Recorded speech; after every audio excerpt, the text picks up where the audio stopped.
Assalamualaikum warahmatullahi wabarakatuh. Izin memperkenalkan diri, nama saya Azhara Lalatul Basir dengan NPM 21310022 dari Fakultas Kedokteran Program Studi Kedokteran Umum Universitas Malahayati Bandar Lampung. Jadi di sini saya dari kelompok 1 PPAI akan sedikit menjelaskan mengenai tata cara kepengurusan jenazah, yaitu tata cara memandikan jenazah, mengafani jenazah, merawatkan jenazah, dan juga menguburkan jenazah. Yang pertama yaitu memandikan jenazah. Yang dimaksud dengan memandikan jenazah yaitu membersihkan jenazah dari kotoran, najis, hadas kecil dan juga hadas besar, agar ketika menghadap Allah jenazah tersebut dalam keadaan bersih dan juga suci. Lalu hukum memandikan jenazah itu merupakan fardu kifayah. Syarat wajibnya yaitu jenazah tersebut harus beragama Islam, didapati tubuhnya walaupun hanya sedikit, serta jenazah tersebut bukan mati karena mati syahid. Alat-alat yang digunakan yaitu ranjang, kain, ember, sabun, air, gayung, dan juga kapur barus. Persiapan tata cara memandikan jenazah yaitu menutup aurat jenazah tersebut melalui pusar sampai dengan lututnya dengan menggunakan kain yang bersih. Lalu dimulai dari lengan kanan, baru lengan kiri. Lalu selanjutnya apabila terdapat pakaian, maka pakaian tersebut harus dilepas terlebih dahulu. Setelah itu dari lubang baju ataupun kerahnya itu dilepas ke arah bawah. Setelah itu bagian depannya itu ditarik perlahan dari bawah handuk, jadi tidak membuka aurat dari jenazah tersebut. Ada tata cara tersendiri untuk melepas pakaian dari jenazah tersebut, yaitu caranya dengan menggunting sisi dari sebelah kanan sampai bawah, lalu sebelah kiri juga digunting sampai bawah. Setelah itu bagian depan ditarik dengan perlahan dengan tetap menjaga handuk penutup ataupun kain penutup agar tetap menutup aurat dari jenazah tersebut. Lalu untuk melepaskan bagian pakaian belakang mayat ataupun jenazah tersebut, yaitu dengan tubuh jenazah dibalik, lalu ditarik bagian belakang pakaian yang akan dilepas dan juga sebaliknya. Lalu jangan lupa untuk menggunting kuku tangan dan juga kaki apabila kuku jenazah tersebut panjang. Setelah itu mencukur bulu ketiak dan juga merapikan kumisnya. Setelah itu jangan lupa untuk membersihkan hidung dan mulut dari jenazah tersebut serta menutupnya dengan kapas ketika saat memandikan jenazah tersebut dan juga melepasnya atau membuangnya setelah selesai memandikan.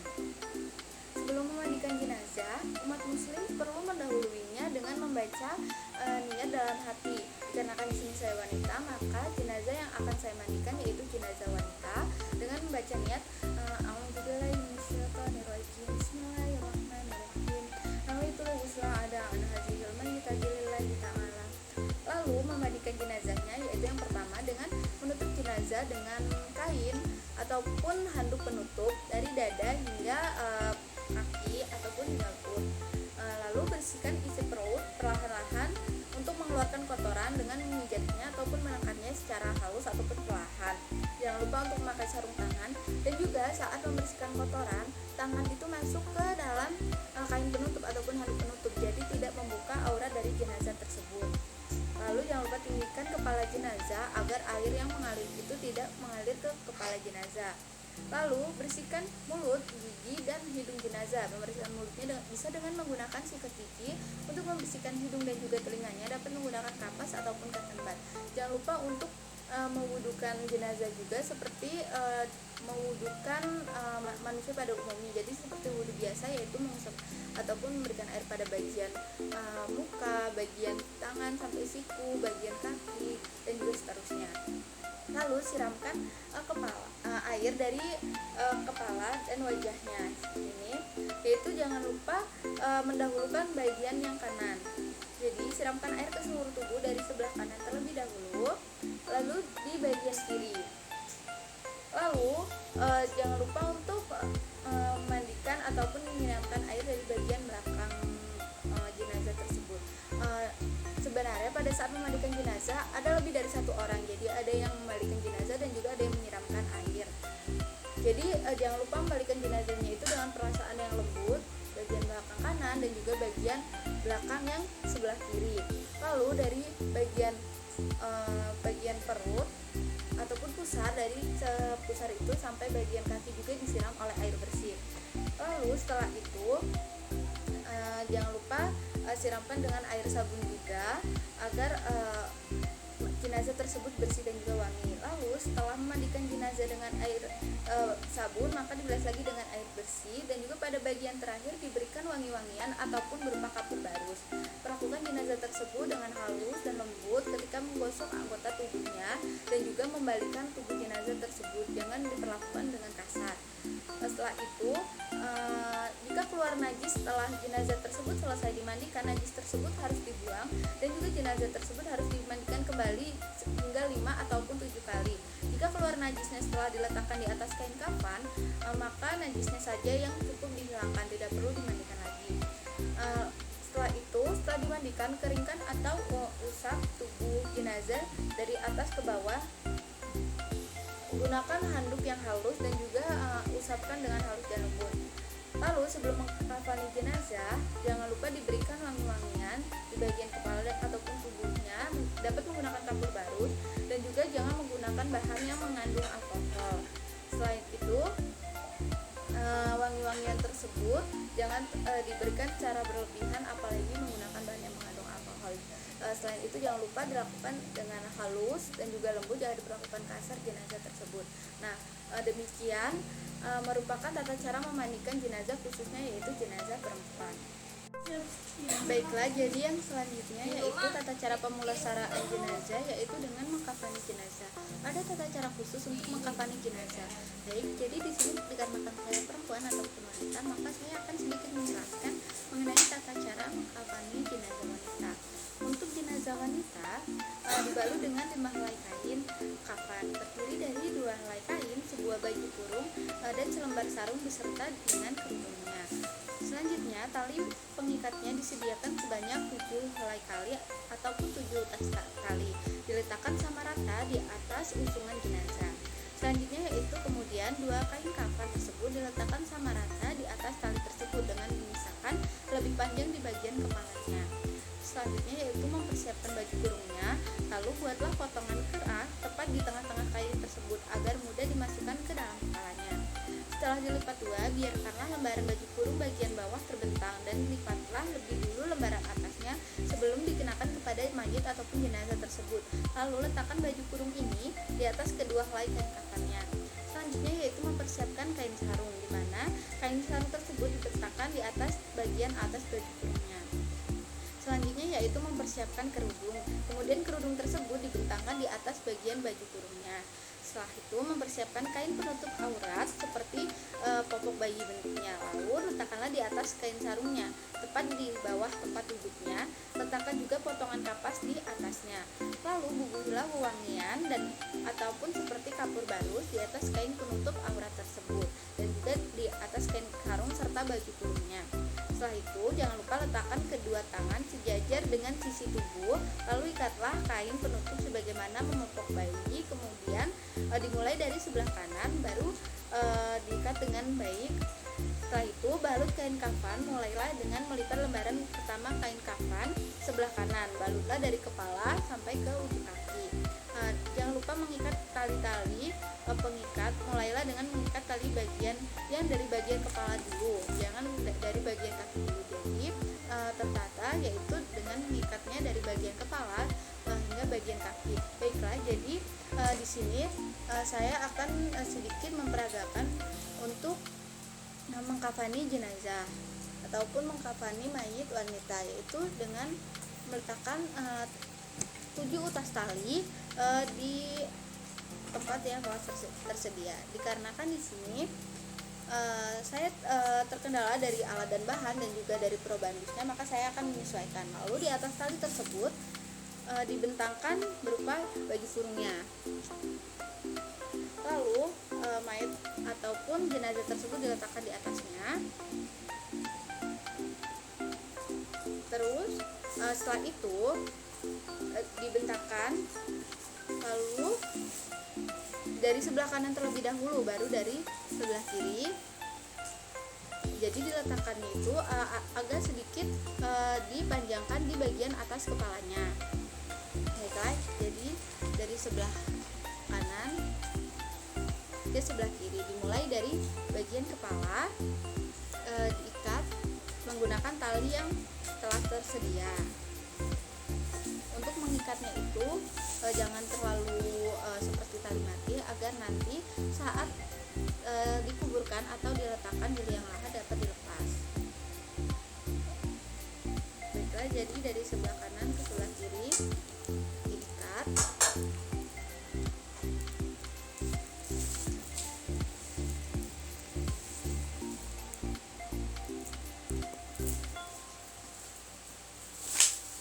Untuk jenazah wanita menggunakan 5 helai kain dan juga 7 utas tali. Dikarenakan di sini terkendala alat dan bahan dan juga perubahan dus yang digunakan, maka saya menyesuaikan dengan keadaan ataupun situasi serta kondisi. Jadi diikat dari mulai bagian kepala sampai bagian kaki. Jadi tidak dari bagian kaki dulu, melainkan dari bagian kepala dulu diikatnya. Baiklah, jadi demikian tata cara untuk mengkafani mayat ataupun jenazah, khususnya yaitu dari jenazah perempuan. Baiklah, jadi seperti ini. Jadi bagian mukanya itu tetap terbuka, namun bagian atas kepalanya itu tetap diikat. Dan juga jangan lupa untuk memasukkan kapas ataupun seperti kapas-kapas steril ataupun semacamnya di bagian lubang-lubang seperti lubang telinga dan juga lubang hidung mayat ataupun jenazah tersebut. Jadi demikianlah tata cara dari mengkafani mayat ataupun jenazah, khususnya yaitu dari jenazah perempuan. Baiklah, selanjutnya yaitu untuk tata cara pemeliharaan jenazah, yaitu dengan cara menyolatkan jenazah. Jadi untuk pelaksanaan sholat jenazah itu ada rukun-rukun tersendirinya juga. Jadi sholat jenazah merupakan sholat yang tidak perlu ruku dan juga sujud. Yang kita lakukan saat melakukan sholat jenazah cukup berdiri dan juga takbir sebanyak 4 kali. Lalu untuk rukun-rukun sholat jenazah itu yang pertama yaitu membaca niat, yang kedua berdiri bila mampu, selanjutnya yaitu melakukan takbir sebanyak 4 kali, lalu membaca surat Al-Fatihah, membaca salawat kepada Rasulullah SAW, membaca doa untuk jenazah, dan juga membaca doa setelah takbir keempat, lalu diakhiri dengan salam. Lalu untuk melaksanakan tata cara sholat jenazah itu yaitu yang pertama kepala jenazah berada di sebelah kanan imam dengan menghadap kiblat. Lalu jenazah laki-laki, apabila jenazah tersebut laki-laki maka imam berdiri sejajar dengan kepala jenazah. Namun apabila jenazah tersebut perempuan ataupun wanita maka imam berdiri sejajar dengan pusar dari jenazah tersebut. Jika jenazah lebih dari satu ataupun berlainan jenis kelamin, maka posisinya itu yang barisan pertama dari imam adalah jenazah laki-laki, kemudian selanjutnya anak laki-laki, jenazah wanita, lalu diakhiri dengan barisan yang terakhir yaitu jenazah anak perempuan. Untuk takbir yang pertama yaitu membaca surat Al-Fatihah, untuk takbir kedua membaca sholawat kepada Nabi Muhammad SAW, takbir yang ketiga membaca doa untuk mayat, dan juga takbir keempat membaca doa lalu diakhiri dengan salam. Dikarenakan di sini saya wanita, maka saya akan mempraktikkan yaitu tata cara sholat jenazah untuk wanita. Niat sholat jenazah wanita yaitu Bismillahirrahmanirrahim. Usolli ala dzil mayyitati arba'an takbiratan fardhu kifayatin maqaman lillahi ta'ala. Lalu takbir pertama membaca surat Al-Fatihah. A'udzubillahi minasyaitonirrajim. Bismillahirrahmanirrahim. Alhamdulillahirabbil alamin arrahmanirrahim maliki yaumiddin. Iyyaka na'budu wa iyyaka nasta'in. Ihdinas siratal mustaqim. Siratal ladzina an'amta 'alaihim ghairil maghdubi 'alaihim waladdallin. Amin. Lalu selanjutnya yaitu takbir yang kedua. Untuk takbir yang kedua yaitu membaca sholawat Nabi, yaitu Allahumma sholli ala Muhammad wa ala ali Muhammad kama shallaita ala Ibrahim wa ala ali Ibrahim innaka Hamidum Majid. Allahumma barik ala Muhammad wa ala ali Muhammad kama barakta ala Ibrahim wa ala ali Ibrahim innaka Hamidum Majid. Selanjutnya yaitu takbir yang ketiga yaitu membaca doa untuk jenazah. Yang bacaan tersebut berbunyi Allahumma ghfir lahu warhamhu wa'afihi wa'fu anhu wa akrim nuzulahu wa wasi' madkhalahu wa ghsilhu bil ma'i wassalji wal barad wa naqqihi minal khataaya kama yunaqqas thawbul abyadu minad dunas wa abdilhu daran khairan min dari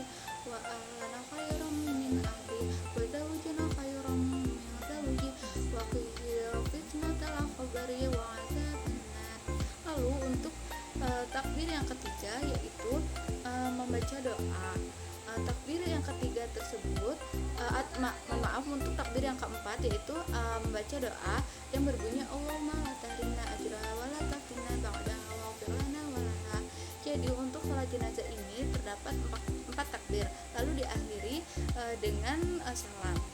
Selanjutnya setelah menyolatkan jenazah, maka tata cara pemulasaraan selanjutnya yaitu dengan cara menguburkan jenazah. Tata caranya yaitu hendaklah 2-3 orang turun ke liang kubur dan hendaklah orang yang kuat lalu 2 lagi di atas tepat di sisi kubur sebelah kiblat untuk membantu menurunkan jenazah tersebut. Selanjutnya yaitu ketika menurunkan jenazah tersebut hendaklah berdoa bismillahi wa ala millati Rasulullah. Lalu setelah itu memasukkan jenazah ke liang kubur dari arah kakinya. Lalu apabila jenazah tersebut wanita ataupun perempuan, maka menguburkannya ditirai dengan kain. Dan apabila jenazah tersebut perempuan, maka hendaknya akan sangat lebih baik dilakukan dengan memasukkan jenazah tersebut oleh sesama muhrimnya. Lalu meletakkan jenazah di liang laha dalam posisi miring ke kanan dan mukanya itu menghadap ke arah kiblat. Lalu merapatkan ataupun menyandarkan gumpalan tanah di belakangnya agar jenazah tersebut tidak tergeser-geser. Lalu jangan lupa untuk melepaskan ikatan kain kafan di bagian kepala dan kakinya, karena kan ada tali ikatan di kafan tersebut. Maka jangan lupa untuk melepaskan ikatan kafan di bagian kepala dan juga kakinya. Tinggikan sedikit kuburan ataupun makam dari jenazah tersebut dari bumi sebagai tanda. Untuk tanda ataupun ditinggikannya itu dapat digunakan bisa menggunakan batu nisan ataupun dengan gundukan tanah yang melebihi atau agak tinggi dari tanah pada umumnya. Demikian tata cara dari menguburkan jenazah. Baiklah, demikian yang dapat saya sampaikan mengenai tata cara dari pemulasaraan jenazah, yaitu yang pertama dari memandikan jenazah, mengkafani jenazah, menyolatkan jenazah, dan juga menguburkan jenazah. Nah, mungkin demikian yang dapat saya sampaikan. Mohon maaf apabila terdapat banyak kesalahan dan kekurangan, karena di sini pun saya masih dalam proses pembelajaran. Saya akhiri. Subhanakallahumma wa bihamdika, asyhadu an la ilaha illa anta, astaghfiruka wa atubu ilaik. Wabillahi taufiq wal hidayah. Wassalamualaikum warahmatullahi wabarakatuh.